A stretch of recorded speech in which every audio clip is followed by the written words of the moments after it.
Hi, if you're watching this video, that means you're in my class this year, and I'm Mr. Berquist, and I'm so happy to have you in my first grade class this year. This video and presentation will go over a lot of the things you would have heard from me on parent night and open house night. So any further questions, you can talk to me about that. So first, I want to say just hello. My email and my personal phone number are listed there if you have any questions about what you're hearing right now or questions about your child.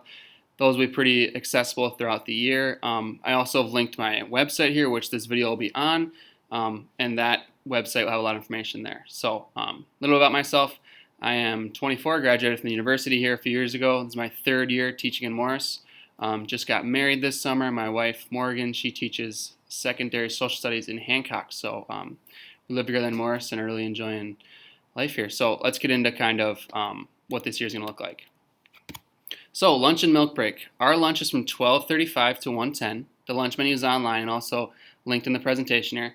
Now our lunch is a little bit later this year, so we're going to have our milk break at 10:10 a.m. You can pay for snack through the office for the whole year for $65 or $32.50 for half the year, and that'll get your child a healthy snack in school. So we're going to have that break again at 10:10 a.m. So they'll have breakfast here if they'd like, snack, and then lunch, and then they'll be on their way end of the day. So students can either choose white or chocolate milk, and that'll be the milk they get throughout. So milk and snack are actually not the same thing, so they're different. Milk is $40 for the whole year or $21.50 for half the year.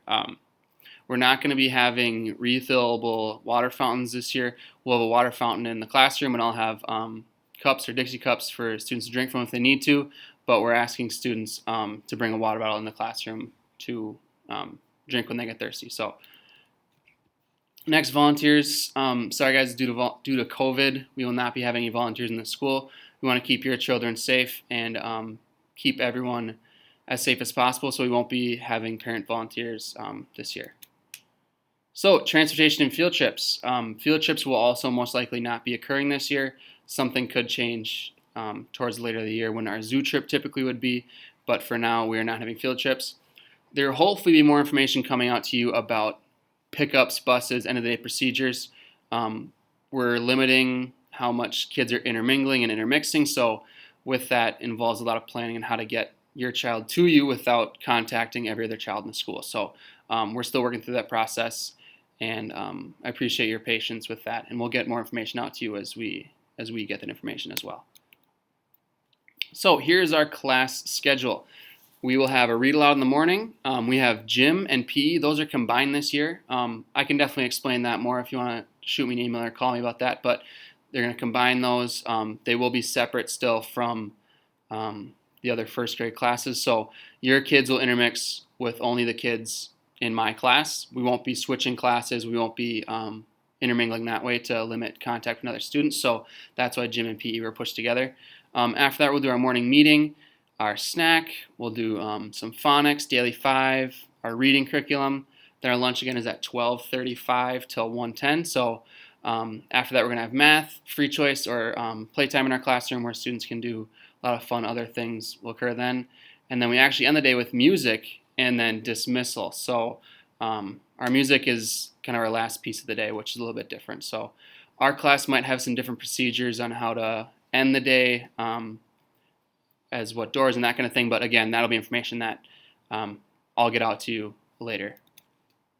So expectations for your student in our class. So let us go through this. Our first grade behavior model for this year is do the right thing. In my classroom, students should do the right thing by following our 3 very basic rules. Be kind, be safe, and be responsible. Of course, first graders will be first graders. I do not expect them to behave perfectly all the time. If I feel that they have had a rough day, I may send the parents a note, email, or text. For more severe cases, I'll call you guys to inform of the behavior and discuss a plan that we can implement as a team to kind of correct that. In all cases, physical or emotional harm, the child will be sent to the principal, who will then contact you. In certain situations, I don't have the time or the resources to effectively deal with that. So sometimes the students are sent to the principal's office. I'd like to be handling a child's behavior as a shared experience between your teacher and parent. So you as a parent are always welcome to get a time to conference with me if you feel you want to discuss some aspect of your child's behavior and how we can work on that. Another big thing too, I really appreciate when parents notify me if your child's had a rough day because of circumstances at home, lack of sleep, not feeling well. So if you got up and your child isn't reacting or acting the way they normally are and having a rough morning, it's great for me to know that so I can have a little more grace with them during that time and understand where they're coming from. So that's definitely appreciated. And you can contact me, text me in the morning if you want to, email, it works great too. Both come right to my phone. So hopefully I'm pretty quick with responding that way.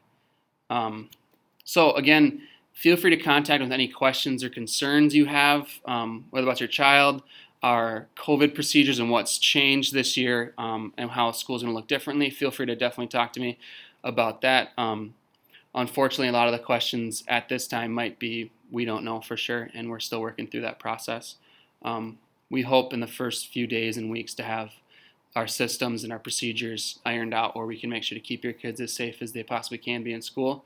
For you parents who are doing distance learning, to start the year, there'll be more information coming out to you, and we'll have separate conversations about that. So I'm really excited to have your student in my class this year, and I can't wait to get the year started. We'll see you soon.